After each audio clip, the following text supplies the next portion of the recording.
Thank you very much, Maya. Hopefully we'll see you again tomorrow morning. Thank you. All right, you're still watching Good Morning Nigeria. We'll take a break now, and when we return, we'll be having our conversation segment, and that's on the challenges of firefighting in Nigeria. Don't go away. You're welcome back, and just in case you've just joined us, you're watching Good Morning Nigeria. We're live on the network service of the NTA, and just as I indicated earlier before we went on the break, we're discussing the challenges of firefighting in Nigeria. We have our guest here seated in the studio ready to do justice to that. But then let's take this background report that will lay the foundation for our discussion, and it's been put together by Victor Azu.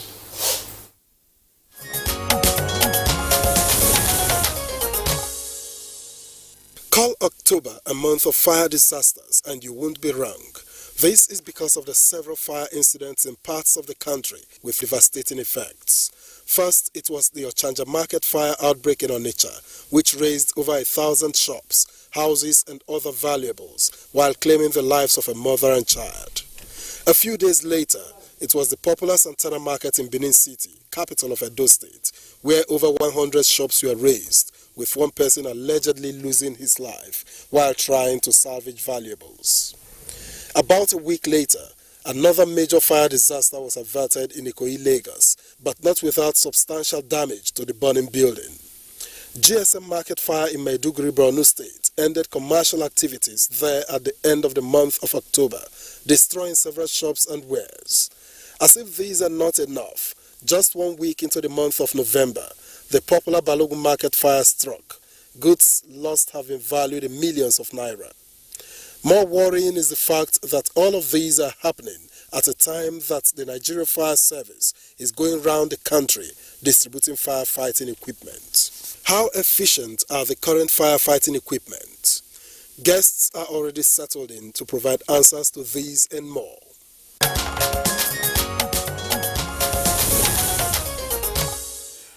All right, with us in the studios this morning to discuss the challenges of firefighting in Nigeria, let's welcome Deputy Superintendent of Fire, DSF Ugo Juan, who is also the Public Relations Officer of the Federal Fire Service. Ugo Juan, pleasure to have you with us on the program this morning. Thank you very much.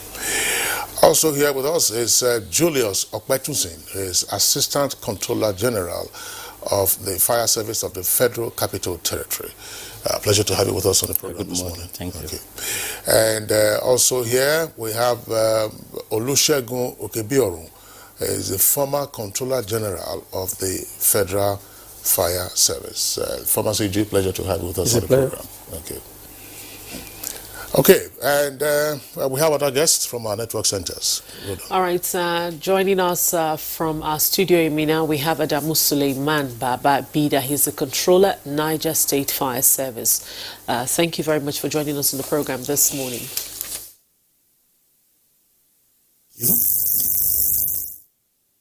Let's begin the conversation with the Deputy Superintendent of the Fire Service. I was just wondering, we have another guest with us in Lagos. Yes, but we're not able to bring him up right now. He'll be joining us. He's an insurance broker and a member of the Nigerian Council of Registered Insurance Brokers. It's Francis Ewerido. Of course, he will join us in the course of the conversation. All right, Ugo Juan, let's begin with you, Deputy Superintendent, and of course the Public Relation of the Federal Fire Service. What is the state of the Nigerian Fire Service as we speak this moment? Thank you very much. The state of the Nigerian Fire Service as we speak this moment, I would say the Federal Fire Service has got a lot of repositioning with this current administration under the leadership of President Muhammadu Buhari. In well over 40 years, we never had it, no firefighting trucks, no training whatsoever.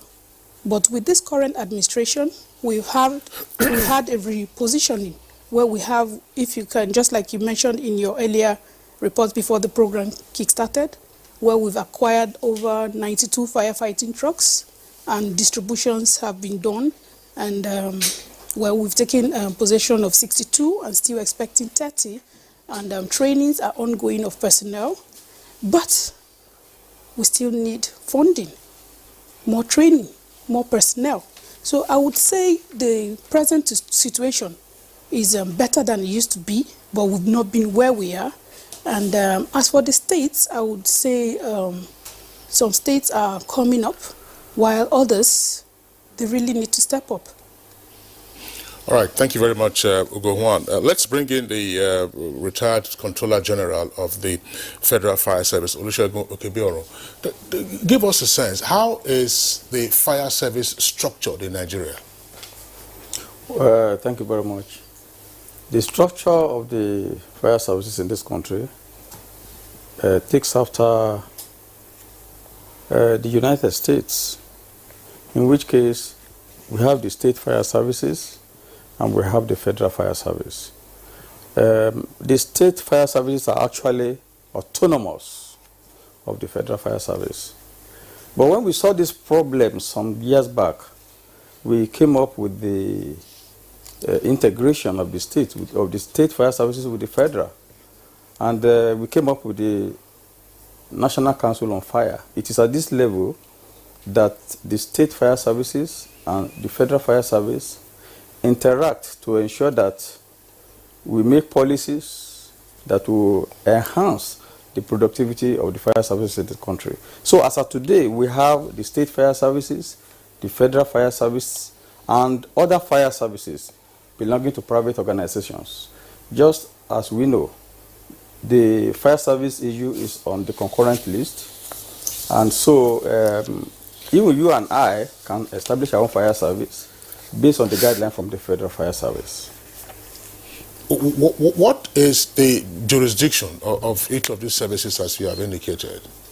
Well, the state fire services have their jurisdiction within their state, and the Federal Fire Service has overall jurisdiction as of today. But when there is a problem, when there's an emergency, there is nothing like jurisdiction.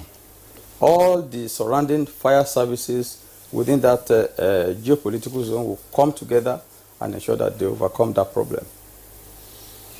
All right, thank you. Let's bring in the Assistant Controller General of the FCT Fire Service.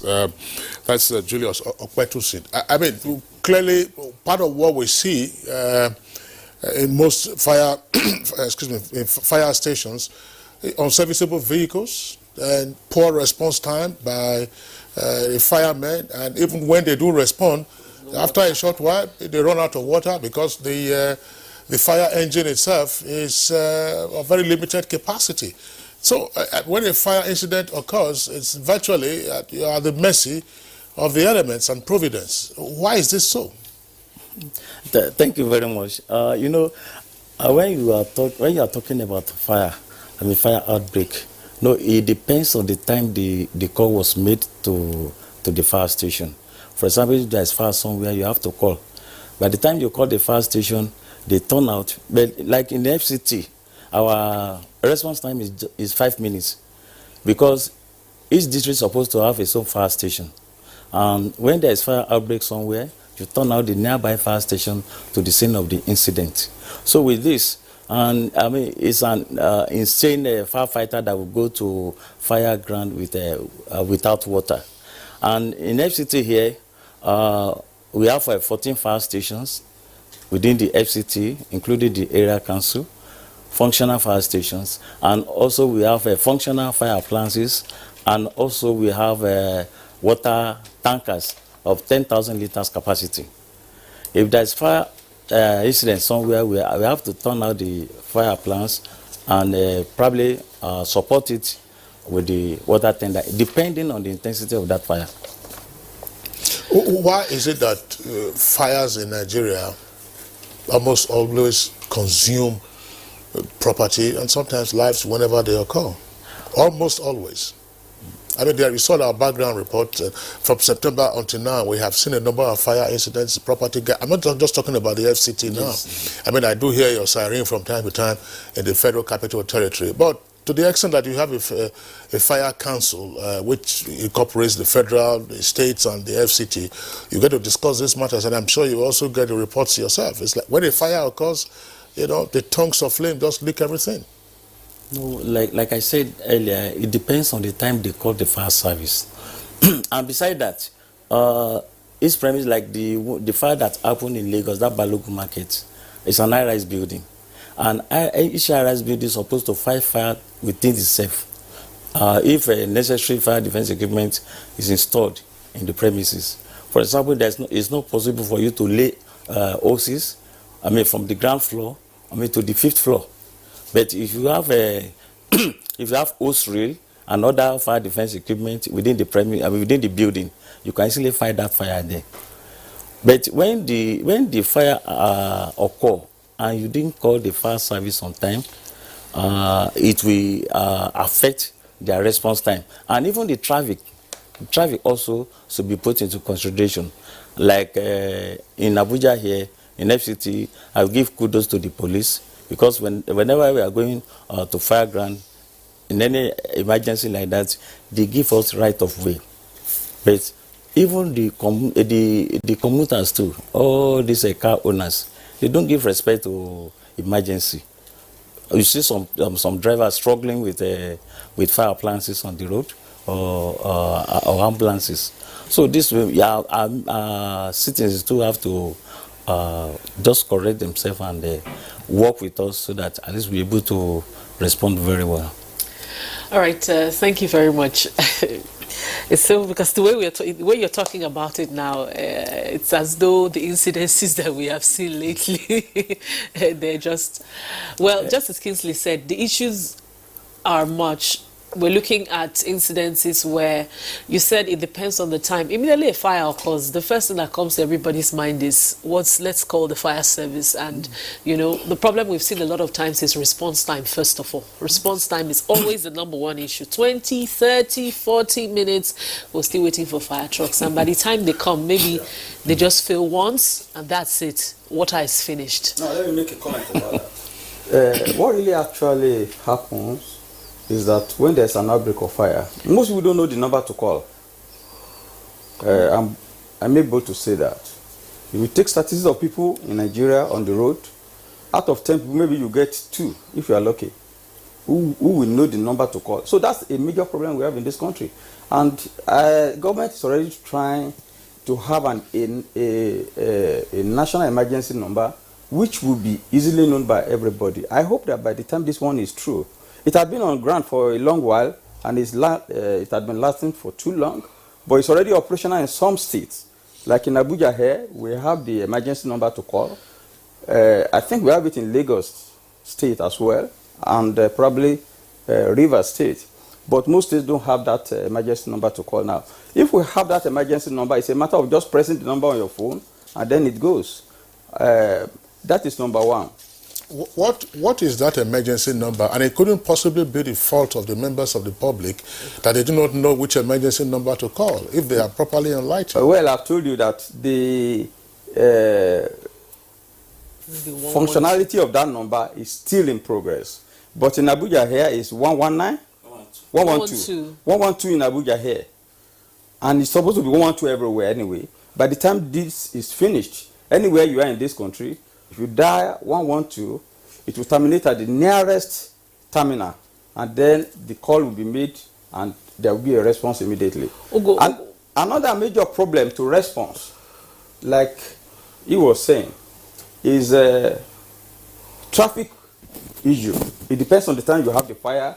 What does the traffic look like, and what is the response of members of the public on the road? I've seen occasions whereby fire engines were obstructed on the road, and an accident occurred. The fire's equipment at that time was grounded at that point, and so they cannot get to the fire scene. So the reaction of the member of the public is also very, very important. The last one I want to mention is also the distance between the nearest fire station to the scene. Where the scene can occur anywhere in the town or in the country. There could be a disaster. It will not give you a notice of where it's going to happen. And when it happens, the nearest fire station is where action will be activated. If that station is very far away from that scene, there's nothing anybody can do. They have to traverse that distance from the station to the fire scene. And that is why we have worked hard to ensure that the number of fire stations in our metropolis especially, they are increased to take care of this coming late to fire scenes and all those things. The minimum distance internationally is supposed to be about 2.5 kilometers. In fact, it depends on the hazard of the environment. If it is a high hazard environment, we are looking at 1.2 to 1.5 kilometers. But in the case where you have about 6, 7, 8 kilometers, you have to traverse. I mean, it takes time to get to the scene. So those are points that are really militating against this timing of the fire service getting to the scene. Olusegun Kebiorun, we'll come to you. Add to what he just said about the emergency numbers. Okay. The public needs to know that whichever emergency number you have, if you have the 112 or the usual numbers which we always reel out, as long as you call to report a fire, whichever station you call in will get to the nearest station closest to you and turn them out to the scene of the incident. So even if work is still going on to get these numbers out, we want the public to know that whichever station is closest to you, please have that emergency number. If you call wherever you are, we'll definitely, if it's FCT, will receive the call. We've been receiving calls from other states, Bayelsa, Right, wherever let's ask this. This is not to put you on the spot. I mean, there are a number of fire incidents outside of the Federal Capital Territory where you saw the disaster. Santana Market in Benin, GSM Market in Maiduguri, Ochanja Market in Onitsha, on and on, different parts of the country, and Lagos, Balogun Market, and all of that. So what happened? Now, just like they've already said, there are factors that come to play when you talk about this. Now, when you talk about fire, fire is dangerous. It doesn't wait for anyone. The best form to fight fire is prevention.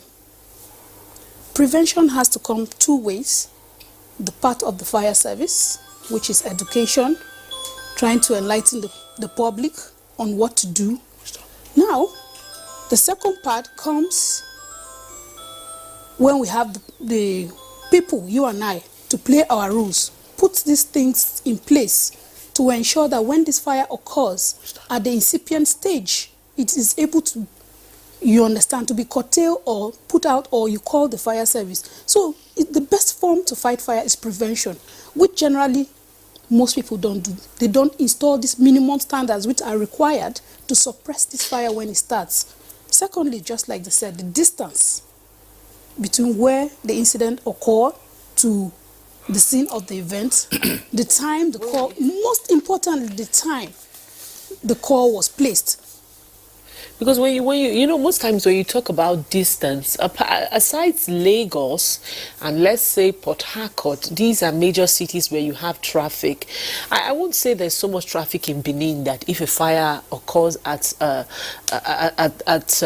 the markets that we're talking about right now, the Santana Market, that if the fire service were to be, for example, in Ring Road, that it would take the fire service more than 15 to 20 minutes, knowing that it's an emergency. It was at night. You know? Now, to get it was there. At night. This is where the suppression comes in. If you have this equipment installed, you know what? We're going to have to pause you in the meantime because we already have the line to our network center where we earlier introduced Adamu Suleiman Bababida, who is the controller, Niger State Fire Service. There are, of course, yeah, you can see him there on the right side of your screen. We're just discussing, in general, in any part of the country, there is virtually a sense of helplessness when we have fire outbreaks. The rate of suppression of fire incidents would appear on the face of it to be very poor. Why is this so? What is the affliction of the fire service?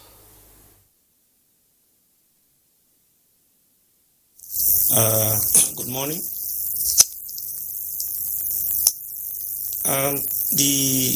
As far as we are concerned,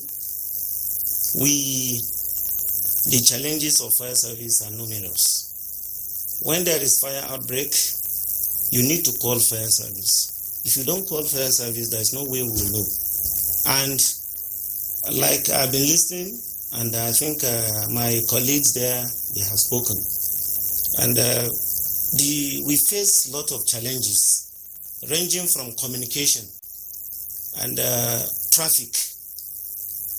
Sometimes you are going out to fight fire, you receive emergency, you want to turn out, you turn out your men to the scene of the fire. On their way, you have traffic hold up. And, some people, they will hear siren. Instead of allowing the fire engine to move, they will not allow them to move. That apart. Sometimes we face problem of hoodlums.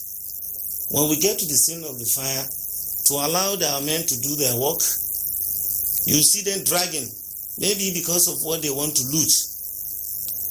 For example, in Niger State, before we do have challenges, but now, our challenges are minimized because we have over 14 fire stations across the state. In Mina alone, we have about 4 fire stations, and all the stations have functional firefighting vehicles with tankers to back up. And the challenges we are facing here, as far as we are concerned in Niger State, is minimal. And more so, we also have a Federal Fire Service Zonal Office in Mina, and they also have, with fire engines, about 3 firefighting vehicles. So, as far as we are concerned here, for now, we are doing our best. Thank you. I'm just wondering, you're speaking to us from Mina. Niger State, in terms of landmass, is probably the largest state in the Federation. You have to compete with Borno to find out which exactly is the largest. And you just said that you have 14 fire stations in the whole of Niger State. Is that adequate?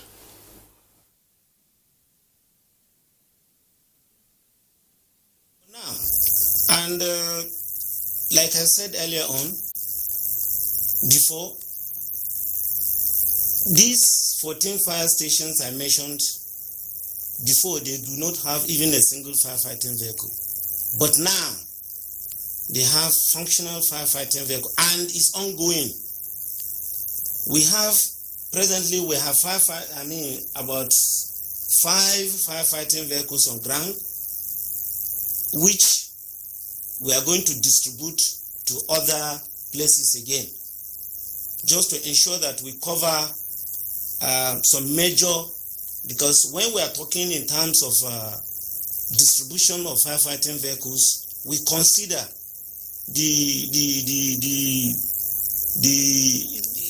the population of the town. We don't just take fire engine to places that are not vulnerable to fire. So we consider areas before distribution of firefighting vehicles. So like now, the state government is thinking of deploying fire engines to some of our higher institutions in the state to see that, and wherever these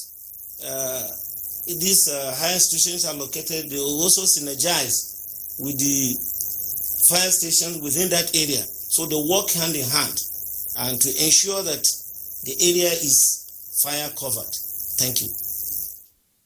Thank you very much. You want to say something? I just want to support what they have been saying all this while. Fire station, look at the number, look at the people, the density of that, the population of that place. Then you look at, some places might be far, they may not be high risk. Some places might even be big, they may not be high risk. But some places might be very small and have a high risk. And when you are attending to that kind of fire, you have to look at the number of equipment you need to send to that place. For example, now we are a place that is so prone to tanker fire. You need to use adequate equipment like the foam tender. You cannot send a water tender to that place. If you will just be struggling with water tender, and you won't be able to make any landmark fighting that fire. But when you have adequate equipment, like after that Onitsha tanker fire, There have been tanker accidents that led to fire in FCT. But because of our proactiveness, I mean, people didn't hear the news that there was tanker fire. There was fire. I mean, it depends on the proactiveness of the fire service too. Because we cannot strive from job blame that we too we have our own shortcoming. But when we are very proactive, I mean, you should be able to at least make certain things there. Like the PRO, Federal Fire Service, said at that time, fire prevention is the most important thing now. Even worldwide, people are, shifting away from firefighting to fire prevention. And we need adequate training. It is what you have that you can give. For example, this firefighting has developed to a stage that robots will be fighting an oil fire, so to protect the firefighters. Well, gentlemen, there's something, there's an experience that I would like to share. Yes, you've talked about the spatial distribution of fire stations and the vulnerability or risk of a particular area. Almost 20 years ago, I recall this very vividly, in Greater Johannesburg had 26 fire service stations. 26, almost 20 years ago. And there was one fire station we visited in Boksburg, and the reaction time between when they get a call and when you hear the siren wailing to take off from the station to get to the scene of the fire incident is not more than 90 seconds. 90. You have the gear, all in position. So there is an emergency call, and the firemen and women jump into their gear. The driver is at the wheels, and then they take off. 90 seconds. Success rate over 85%. So what kind of, if you say, template do we have for responding? Because sometimes you will hear, people will tell you that, oh, they called the fire service didn't respond until 30 minutes or 1 hour later. Yes, you've talked about traffic. Let's face it, it's not everywhere in Nigeria that you have traffic jam. Let's face it. We will come to the irresponsibility of road users who do not have respect, for fire trucks that have their siren on, because we have siren abuse in the country. But there is also the slowness in the response of your men and let's say of firefighters.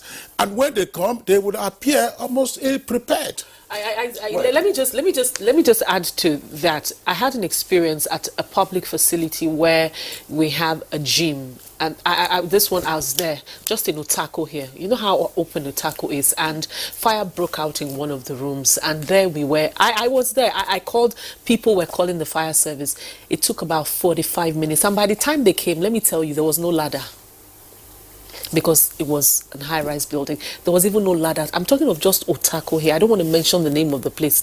That would be an advert. But then it took 45 minutes, and with that, there was no ladder for the pipes to even go up. Well, just like we were saying, it also depends on the time of the day. Because if you are delayed for you have a little hold up, you find out that 7 minutes has gone. Okay. Before you know it, 7 minutes has gone. If with a small traffic No, I'm sorry, please. Look, I have not been a victim of a fire incident, and we're always pray not to be victims. Yes. Let's take out the issue of traffic. Yes. We're just talking about what Nigerians experience. Yes. Whether at night, when there is no traffic, in the morning areas where there is no traffic, the fire trucks will come, and you find that they are ill-prepared. No, I don't want to believe that, because I know. Just a minute. We're umpires, so that's why we don't want to, because these are the issues that everyday Nigeria, because you guys are talking about it as though it's just a surface issue, or everything is just okay. No, it's not okay. There are lots of problems within the fire services. A serious number of problems. One of them, which people overlook, is water supply within the metropolis. Okay. When you don't have water, you are seriously handicapped. You come to the scene with a volume of water, you have to go back and refill. The distance between the scene and where you are going to refill that thing may be some kilometers. Mm-hmm. Fire will not wait for you. And when fire starts, it takes just 4 or 5 minutes before it becomes uncontrollable. 4 or 5 minutes of fire, if fire starts in this place, 4 or 5 minutes, it's uncontrollable. And so timing is also very, very important. Like he said, in fire services, especially in Abuja and Lagos, which I'm very conversant with, the response, the takeoff time of firefighters is less than 1 minute. Once there's a call, within 1 minute or less, they must be out of the station. If they are not out of the station and the oga gets to know, they will be in big trouble. And people think that when you see fire service appliances at bay, some of them don't have water. That is not true. It can never be true. It's a criminal offense in the fire service. You can be dismissed for it. Everybody in that group can be dismissed for that. So once there's a call, the appliance must leave the station. They may have some hiccups on the way, which will delay them. I heard there was a call one day. Somebody called me. He said, there's a fire at so place. They called my number. So I quickly turned out to the control room. And within 1.5 minutes, the person called me again. He said, we are still expecting them. Because I know the situation in which that person is. When you have an emergency, a minute is like 1 hour. So you start calling and calling. That is not to say the fire service doesn't have problems. We have a lot of problems, myriads. Like I said, water is a major one. And it's a problem that can be solved by government over a short period of time. Then we have the dearth of equipment in our stations. Most stations, like they were talking, if you go to most stations, especially in these other states, they have dilapidated equipment. Precisely. That's what we're talking about. You see, fire trucks without wheels. Yes. The fire trucks without wheels and rusty vehicles and all of that. So they have those dilapidated equipment in most of the states. Yes. Then number two, manpower. They don't have manpower. Many states. You see a state having 24 firefighters. Now you talk of about how many stations in a city in South Africa now? 26. So it means they are very close to any emergency within that metropole. If there are so many, they are very close to, at least there will be a station that is very close to an emergency. Not so in Nigeria. And those are the things we have been trying to encourage government to do. While I was there, the people that are there now, they will encourage government to put more stations so that their response time will be reduced. That's one of the factors that can reduce the response time. I was going to ask you, who funds state fire services? Who funds? The state fire services are funded by the state government. Wow. By the way, just before we bring in Francis Ewerido from our Lagos Network Center, do we have an idea of the number of fire service stations throughout the country? Do we have a rough idea? As at the time I was leaving the fire service, we had less than 200 in the whole country. So in other words, we don't have one fire service station per local government in the country. No, we don't. Okay, all right. Not so before. Okay, we'll pause you at this time and then go to our Lagos Network Center, where we are being joined now by Francis Ewerido. Francis Ewerido, of course, an insurance broker, a member of the Council of Registered Insurance Brokers. Mr. Ewerido, we are sure you've been listening on this conversation with our firefighting experts here in the Abuja studios as well as at our Network Center. From an insurance perspective, tell us what is happening with regard to fire incidents in the country and what the agony is or any of the insurance industry.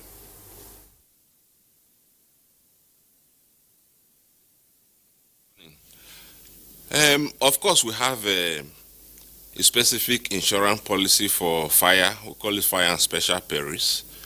And in a society like ours, where I've been listening to what they have been saying, and then for everybody, it's very worrisome because the fire service in Nigeria is not just there. Some of us have had personal experiences. In where I live, we had the situation where a fire vehicle came without water. Thankfully, some of us had fire extinguishers, and that was how we put out the fire. Normally, insurance should not be the first bus stop. The fire service should be okay. Then the individuals themselves, fire prevention is very important, like they have said. If you look at our insurance policies, for instance, we have a provision where we say, look, if you have a fire extinguisher in your house, we give you a discount on your premium. So every household should have a fire extinguisher. That is the starting point before we begin to talk of fire service, because some of these fires start like a candle light before they increase and become infernos. If you take an insurance policy and a fire and special perils policy, and then there's a fire incident in your house, of course you'll be indemnified. That is, your claim will be paid. But it doesn't stop there. The claim will be paid for either content, that is if you insured your content only, or both for building and content.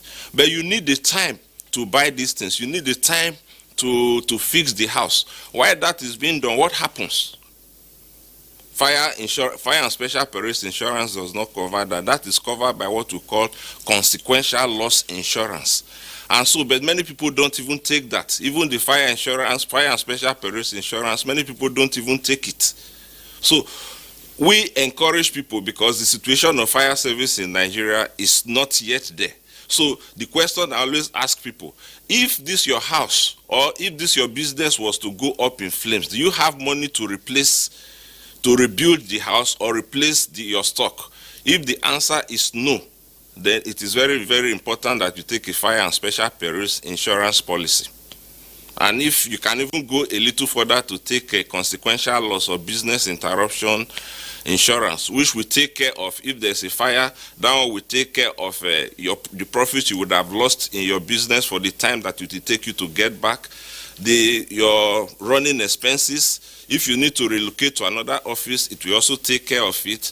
And then in the course of trying to get back to business, if you lose some key staff, it will take care of training fresh staff to take over the responsibilities of those staff that you have lost. Thank you.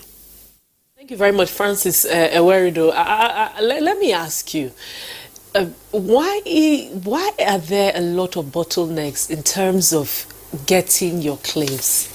Because that's one thing that has deterred a lot of people from insurance, fire insurance, even vehicle insurance, accident insurance. When it happens, the bottlenecks you go through just to get probably your car done or to get that insurance claim is, sometimes people just forget it, like, okay, I can't continue, because the things that are demanded for, the evidences that are needed, at the end of the day, even if you are, giving some form of claim, it is nothing to write home about. There are no bottlenecks. Every aspect of life has rules and regulations. These are just basic rules.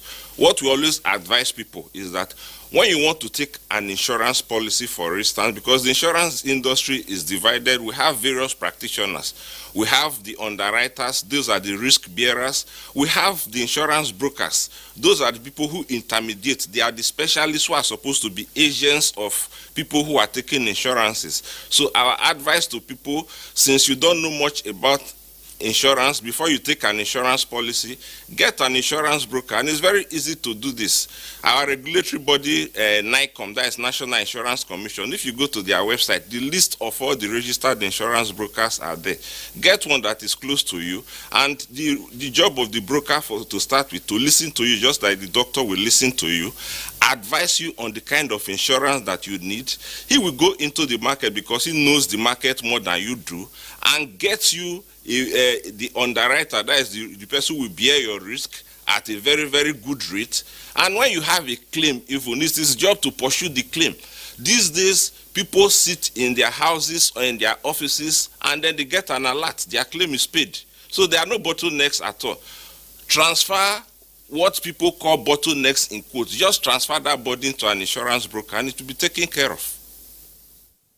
But still with you, Francis Ewerido, I'm sure you'll see the often very touching spectacles of market men and women who lose their stock and goods in market fires. This is the dry season that is coming. We had one recently in Satana Market in Benin and elsewhere in different parts of the country. And the question often arises amongst them that, look, all their savings are gone and they have no hope to how to recoup this. Then the usual plea will be to call on government to assist them.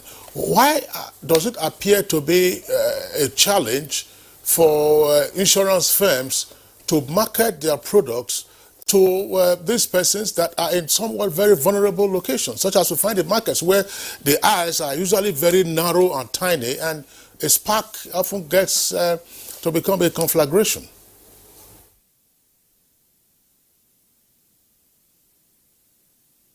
There's no problem, really. You know that in Nigeria, the insurance culture is not there. Look at Nigeria, we have a population of almost 200 million. And then look at South Africa with a population of about 56 million. Our GDP is the biggest in Africa. But look at this. The entire gross premium income that is generated in Nigeria is just $1.2 billion, while that of South Africa is over $40 billion. In Nigeria, the insurance penetration is 0.3%. In South Africa, is about 17%. The insurance awareness is not there. Practitioners in the industry have been going around. I know that practitioners have gone to Balogun markets, they have gone to other markets. I'm part of a group of insurance practitioners who have been going around. We have met with traders, we have met with artisans. We try to enlighten them on insurance. The issue is that you can enlighten people, but another thing is for them to take it up. We have tried to explain to them. Some of those traders who were putting their hands on their head, who lost shares, or that, who lost stocks, all that they needed to pay was just 15,000 naira a year in premium income, and their stock worth probably 7 million would have been paid back to them. They would have been indemnified by the insurance companies. Good enough, the traders have vehicles already. They have trade associations, and we have always encouraged them. Come as a group, because if you come as a group, you can even get lower premium. Some traders have done that, but apparently many others have not. Personally, I am of the opinion that because of the huge losses we have suffered in market fires, it's about time that the government enacted a law to make insurance, fire and special perils insurance in all Nigerian markets compulsory, so that when such fires occur, people will not be putting their hands on their head. You cannot be stay near a river bank and you wash your hand with spittoons, because that is basically what the traders have been doing. Every year their markets get burnt and they run to government that is already stretched. All they need to do, come together, 5,000 naira premium, 7,000 naira premium, 10,000 naira premium, 15,000 naira premium, depending on your stock, and then you will be indemnified if there's a fire incident in your market. But the other thing I talked about the other time is you will only be paid for your stock. Who is going to insure the market? Is it the owners of the market, or the traders are also going to come together to insure the market? Because if you insure only your stocks and not the buildings, when there's a fire, you'll be paid for your stocks and the building will still be there. And then the other bit, as I said earlier again, while the market is being rebuilt, will you take money from your stock to go and rent another place? If you take a consequential loss insurance in addition to your fire and special perils insurance, what it means is that the insurance company will also give you money to rent an alternative accommodation so that your business can go on while the market is being rebuilt. So we've done all that. We still have a lot more to do, but we've done a lot of enlightenment. We've done a lot of reach out. We want to grow the market. Nobody is happy with 0.3% insurance penetration in Nigeria. That is disgraceful, very, very disgraceful. When South Africa is up there 17%. Francis, thank you very much. We'll return to you. I mean, I was talking about markets, insuring the market. Local governments always, they're the ones who are in charge of markets. They own the markets. And then you also find, among some of these political operatives, they farm out the markets for them to go and be collecting rates and levies. So they should also be interested in taking up insurance policies for those. We have a number of tweets that have come in already. I think we'll quickly go through them and then return to our guests or take a short break. DW Nigeria, that's the Twitter handle. It says, fire outbreaks have been occurring for a long time without any lessons learned. I think it's a mentality problem with successive governments and the citizens. Law Alpha C says, granted, fire outbreaks occur rarely. It's required that the requisite emergency agencies should outsource men and equipment for private companies and swing into action immediately. Mike Ayanko tweets, now fire incidents in the country recently are disasters too many that governments must declare a state of emergency on the matter. Now, we can't imagine the number of lives lost, billions of investments and property lost. Now, most of the vehicles, the firefighting vehicles, are not in good shape, and officials are largely untrained too. We need a total overhaul of our firefighting architecture. And we must increase yearly budgeting to fund the sector. And this one is from DW says, let the private sector be empowered and allowed to operate fire service trucks. We have seen how properties and lives are being lost because of lack of manpower from government-owned fire services. Again, we all have heard how fire service truck gets stuck in heavy traffic on their way to, fight a fire. Our cities need to be redesigned in order to cater for fire service equipment. This will reduce the devastation caused by such fires. Now, fire outbreak is one natural disaster that is inevitable in human endeavors. Even in other societies, it is not preventable. But the major quagmire here is the response time in terms of outbreaks by the appropriate fire service station. How much equipment do these agencies have? Comrade Ngala says government should try and purchase sophisticated and modern fire equipment and employ more personnel to tackle the situation. Ogo tweets, fire service should be a state affair, not federal government affair. Titus Monday says the state and federal fire services agencies are underfunded and neglected with virtually non-existent equipment and tools to work. In most cases, private companies take over their roles when disasters strike. Duplication of similar agencies have diminished their relevance. Okay, Akeju Olagbaju tweets, fire outbreaks will always occur in unplanned settlements where buildings are constructed indiscriminately without recourse to the use of appropriate materials and observing fire codes. There are substandard electrical fittings out there, and the Standards Organization of Nigeria should take them out. Now, Festus Akimoyewa says the recent awful tragedy of fire incidents across Nigeria is worrisome. Since no one can predict fire incidents, our relevant fighting agencies must be fully equipped to fight and prevent fire across the country. Now, Adejumo Paul Olubumi tweets, federal agencies such as the National Orientation Agency, whose responsibility it is to enlighten the populace about seasonal changes that come with higher risk of fire disaster, have not been given the needed funds by government. And Mogbola Obab says states and federal government should provide adequate equipment for disaster managers. Dry season is here with its propensity for such occurrences. The Federal Fire Service, the National Emergency Management Agency, alongside their state counterparts, should be on alert. Swift response is germane. Now, Festus Akimboyewa tweets, the most effective firefighting technique is prevention. There must be comprehensive fire risk assessment and installation of fire alarms in properties. Government and firefighting agencies should invest in modern fire engineering and technology that will assist in firefighting operations. And this one Bab says, how sure are we that our equipment are not obsolete? Recently, there was an outbreak in Onitsha, Anambra State. Sadly, the state fire service couldn't respond as there was no truck. Fire service from neighboring state, Delta State, had to come to the rescue. Now, Cecilia Okoroma, I am sure most of the fire service personnel go to sleep at work. They must be told to be at alert and ensure that they do routine checks of hydrants. I'm sure most hydrants are blocked as we speak, especially those at public places like markets. And Cliff Otagogoesi says Nigerians need reorientation in many aspects of our national life. There is a need for Nigerians to own and defend critical infrastructure and livelihood. Now, Abdul, the problems affecting the fire services have been that of neglect by governments. They are relegated and denied enough funding and training.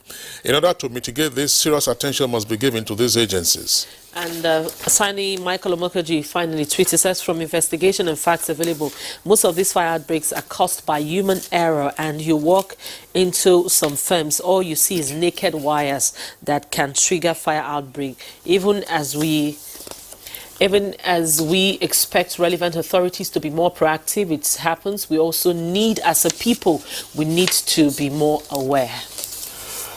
All right, so those are the twists that we're taking in the meantime. We're going on a short break now. When we return, we'll continue with the conversation. All right, welcome back, and it's still Good Morning Nigeria, live on the network service of the Nigerian Television Authority. We're discussing the challenges of firefighting in Nigeria, and a number of very useful perspectives have been raised by our guests. For instance, talking about the number of fire stations around the country. The former Controller General of the Fire Service said that by the time he was leaving, we had fewer than 200 fire stations around the country. That is to say that we do not have fire services in well over 500 local government areas, assuming we were to use that. If we were to have fire station in each local government area, that would give you 774.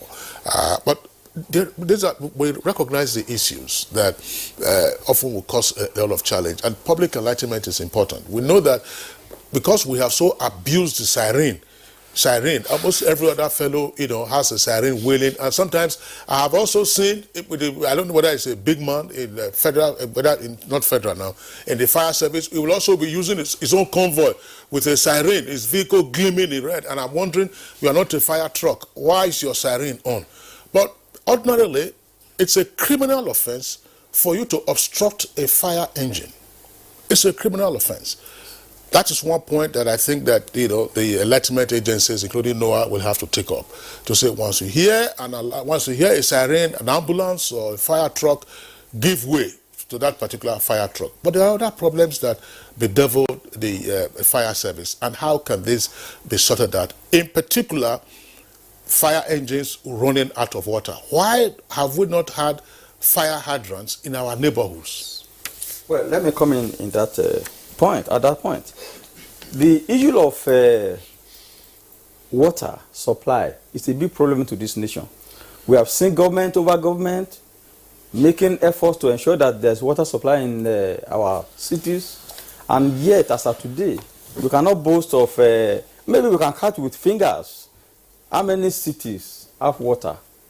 Even Abuja doesn't have the water to fight fire, because there's a minimum pressure that you should have within that pipeline for you to be able to fight the fire, and not when the water is draining from the pipe. So if Abuja doesn't have enough water, or doesn't even have water at all, what do you talk about all the other states? I think government should make effort, especially at the state level. It's a state government problem. They should make effort towards ensuring that there is water within the metropolis. I was thinking over it yesterday, and I said, if government had privatized water reticulation within the cities, many people will have come in and provide water for their environment, and then they will charge for it. They will make money from it. They will benefit from it, and then there will be water either to drink or to fight fire. But now government has not been able to do that over the decades. Every year they talk about water, this and that, and at the end of the day we don't have the water. So state government should make effort towards ensuring that water is provided within the, at least for a go, within the metropolis. If the fire services have water to fight fire, even if it's only one appliance that is at the scene, it will fight it very efficiently. But if you have 10 vehicles there and they don't have water, there's nothing they can do. Now, the issue of people carrying appliances to fire scenes without water, I don't want to believe it. And I think nobody can vouch that he saw it. He will only tell me they say. And when they say, it's not an element of fact. What I believe is that firefighters will never ever carry an empty tank to a fire scene. Even if they don't have water within the at bay, I mean the equipment at bay, then they will not turn out. That is what will have happened. Assuming, I'm just assuming that. And so to say they go there without water, it is absolutely impossible. But we've seen instances where we've heard, okay, just to say, we'll say we've heard. We've heard instances where they hope to get water from a nearby place or from the location that they're going to fight the fire. You cannot fight fire, return to the station, and not refuel your fire appliance. It is a punishable offense. Never heard of, I've never seen it. In fact, it's just like saying an army goes to war without his gun, then why are you there? It's just like saying you go to your station, you don't have, they are not, televising you. I think what is more common is the fire engine runs out of water. Exactly. And then as the tongues of flame are licking up the property or the building, persons who are around now begin to attack the fire truck and the firefighters because they have run out of water, which is what we're talking about, saying, look, why don't we have fire hydrants? And by the way, I mean, those Nigerians who travel frequently, you know that it is an offense for you to park your vehicle in front of a fire hydrant. It's an offense. It's a traffic offense. So why, in terms of our planning, first it has to do with planning, to say, look, people are keep hearing of building roads and roads and roads, but when you are looking for water pipes, the mains, you don't find the mains around. So that's one issue to look at. But there are other things that can be done. Are we capacitated to fight fires in high-rise buildings? Over 35 years ago, when the NECOM house in Lagos, Marina, went up in flames, we all saw what the disaster was. So you know how many story structures we can have effectively in Nigeria. Are we in the capacity? Sometimes firemen, unfortunately, they go to the scene and the ladder doesn't go beyond the first floor. Julius. Thank you very much. When we are talking about fighting fire in a high-rise building, although each high-rise building is supposed to fight fire within itself, if they installed a necessary fire defense equipment. But the main equipment to fight fire and effect rescue in high-rise building is hydraulic platform. How many hydraulic platforms do we have in Nigeria? Even in FCT here, hydraulic platform, that's the ladder, this hydraulic platform ladder that you can use. It has a bucket where you can use to effect rescue, and at the same time, that we have branches on that bucket that can fight that fire. We don't have those equipment in FCT here. We have been putting that one in our budget year in year out. Probably they may have procurement problem. But this thing is very necessary. We must have it. It's most especially in Abuja. If you see the way high-rise buildings are springing up in Abuja now, one day we will look at it and say, but I pray that day will not happen. But before that time, government will do something about the necessary equipment to fight this fire and effect rescue. When I saw the Lagos, when I saw the Lagos some of the high, I thought to myself, I said, if an helicopter with because I know the Balogo market area, a truck couldn't have gone in there. Exactly. The way those roads are, even when you're moving, to get past people is a problem. Do you have helicopters to fight fire? If we don't hold on a second. Let's illustrate this. There are some countries now where they have seasonal fires. Australia is burning. California has been burning for a while. Portugal the other day, and Spain and elsewhere. And then you find aircraft that they deploy, with fire retardants, to try to put out the fires. Does the fire service have the capacity to overfly a fire scene and then try to put out the fire? Now let me come in. You see, helicopters or aircrafts are not used to fight house fires, home fires, because they cannot enter into the house. They are used to fight bush fires, wildlife fires. That is what they are used for. So not the structural fire. Okay. And when you talk of the structural fire now, there are certain. Do you have a helicopter in the first instance? No, we don't have a helicopter because we don't even have a wildfire in this country. To me, it doesn't. Do we need to have wildfire to have helicopters in the fire service? Well, yes. If we have wildfire, wildfire is maybe there will be fire from Abuja here, even up to Nasarawa, burning, heavy burn. We don't have it in this country. That is not a priority for us. Our priority are what we need to fight house fires, which we don't have. How well are we meeting those priorities? No, like you were saying. How can you talk of FCT not having hydraulic platforms? Maybe at least 2 or 3.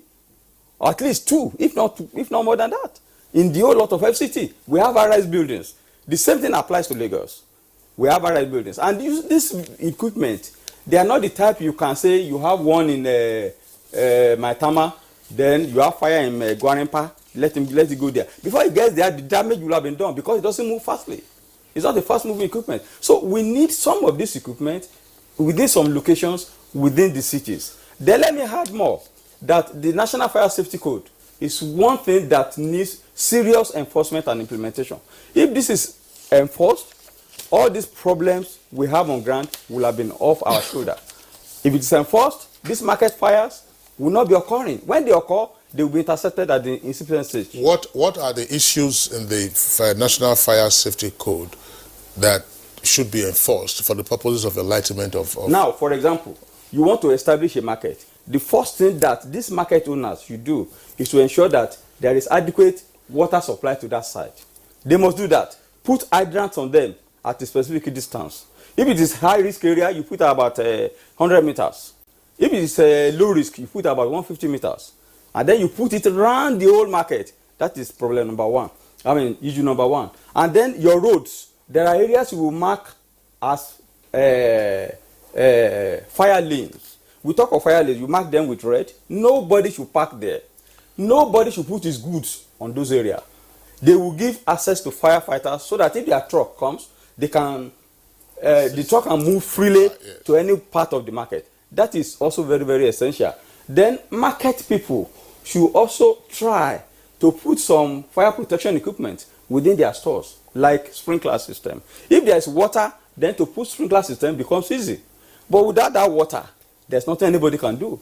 So if all those things are available in the market, then the issue of fire problem. I wanted to ask you, is it still possible to get, especially I am worried about the markets. Take, for example, the Wuse market or the Tako market or the Grime. I'm sure I've not seen fire hydrants in those areas. Yes. Is it not still possible to install them? Take, for example, the central area where you have the CBN, you have the NNPC, you have all of these buildings just around the same area. Yes, it's very easy to install them if government is willing, or the appropriate authority that is there. If it's willing, they can easily do it. Ugowan, I want to ask you, before the 112, does the Federal Fire Service have its own numbers that you can call? Yes, we have a number. That was why I had to draw you back to what he said about emergency numbers. If you reside in an area, no matter where you are, if you have one, even if you call the police, of course they are going to get back to us. Okay. You understand? So the need, I wanted to react to the tweet where somebody said is our mentality. And just like I'll keep on saying, firefighting, the best form comes with prevention. If you have all these things installed in place, it will suppress this fire. The time it takes the fire service to get to you, at least it has controlled the fire to a reasonable level. You understand? So if we have a number, if you call this number, we'll reach out to wherever you called from. We'll turn out the nearest fire station there to attend to the fire. What's the number? 080-3200-3557. That's your national number that anybody can call. Anybody. Local? No. Yes. What I mean is, if you call, whichever state you are, if you call this particular number I just called. Repeat it again. Yes. Repeat the number. 080-3200-3557. Okay, well, fine, thanks. We hope we're able to get a much simpler number that anybody can easily recall. 112, for instance, is easy for any person to remember. I'm just wondering if we can return to Network Studios, where Adamu Suleiman Baba Bida is with us. Right there, is back on the screen. Adamu Bida, now, part of the solution we're talking about, say markets, where you have these frequent fires. Part of what we have seen in urban centers on account of the poor public power supply, a number of these markets also now have generators, which they co-share. Even though some of them have the "I better pass my neighbor" spread all over the place with the splattering noise that those generators make. Is it also possible, because it's supposed to be part of the responsibility of the fire service to undertake inspections from time to time to prevail on these markets, particularly the bigger markets, whoever owns them, say a local government, to sink a borehole and therefore create a fire hydrant out of the borehole in addition to the water supply that the markets would have? Is this something that you would like to think about, for instance, say in Niger, and then recommend to your colleagues in the States? Yeah, thank you very much. I think as far as we're concerned in Niger State, in terms of water supply to our markets, to be sincere with you, we have that problem also. Because the last time we had fire outbreak in Mina market, we also faced problem of water. And note that the provisions are made, but unfortunately the hydrants are dried.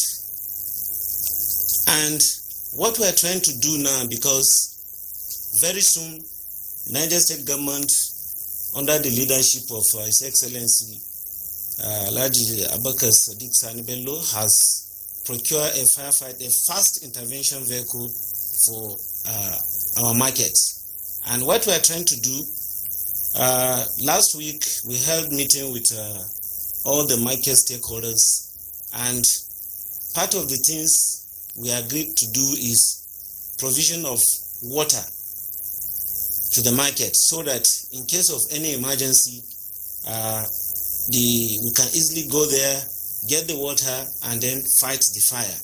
And also, like the former CG said, provision of access routes, because most of the roads in the markets are congested to the extent that if there is fire outbreak, we always find it difficult to assess where the fire is happening. And the issue of generator also, we realize that most of the shop owners in the market, each because of the frequent power outage, they try to provide light by themselves, and in doing so, most of them have generator. They buy petrol, keep petrol in their stores, and these petrols are flammable liquids. Sometimes fires do start from these generators. We also advise the government to discourage all these shop owners to have a central generator for the whole market, so that it will be controlled from one source. So that we are doing that. I will also advise that other states should key in to ensure that there is a central power supply to the markets. That is after power holding company.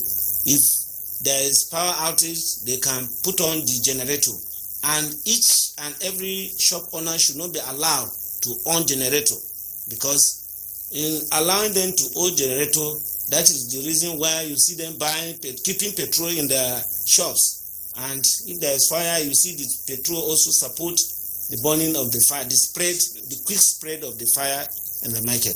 Thank you very much.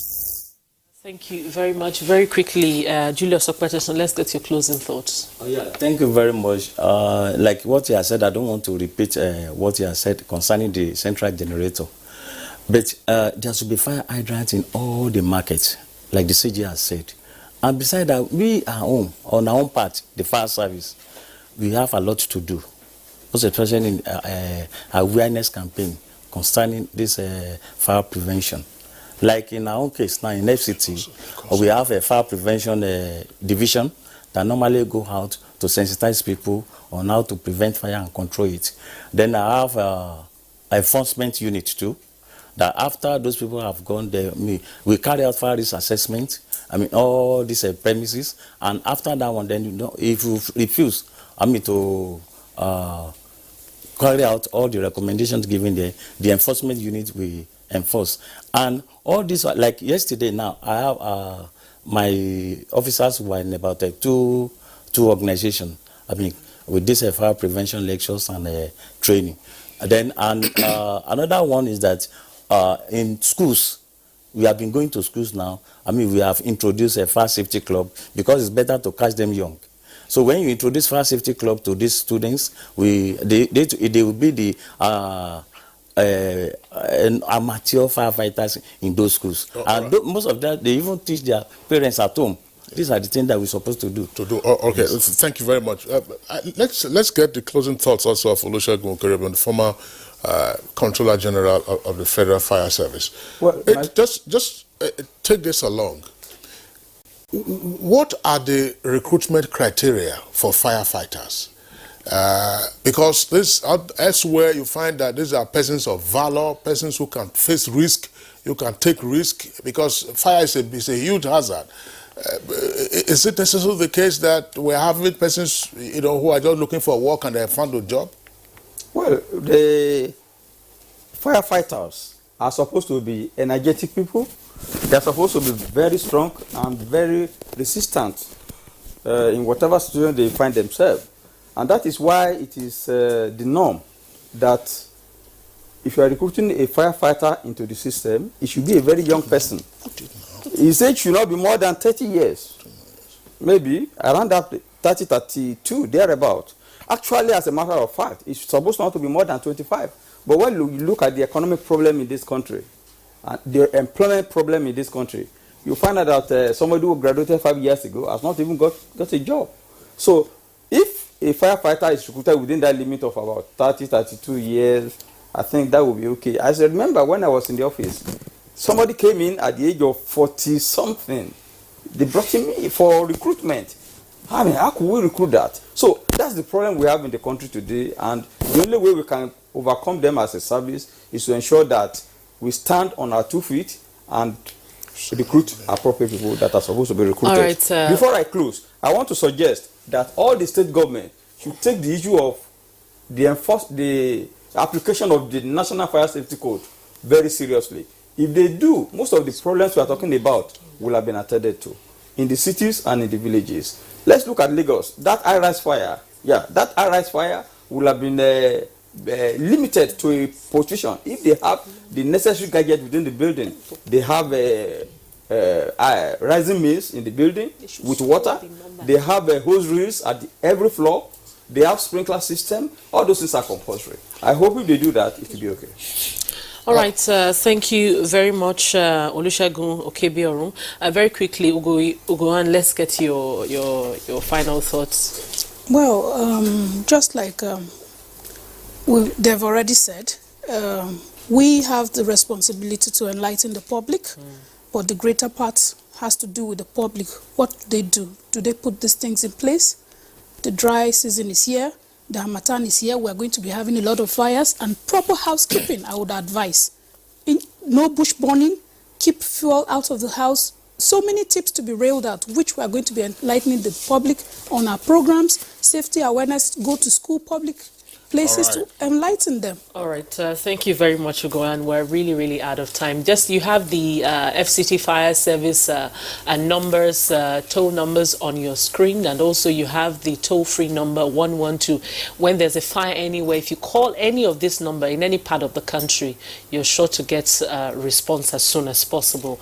It's on that note we want to say thank you very much to all of our guests who have joined us on the program this morning. Deputy Superintendent of Fire, DSF Ugoan, Public Relations Officer of the Federal Fire Service. Thank you very much for coming on the program.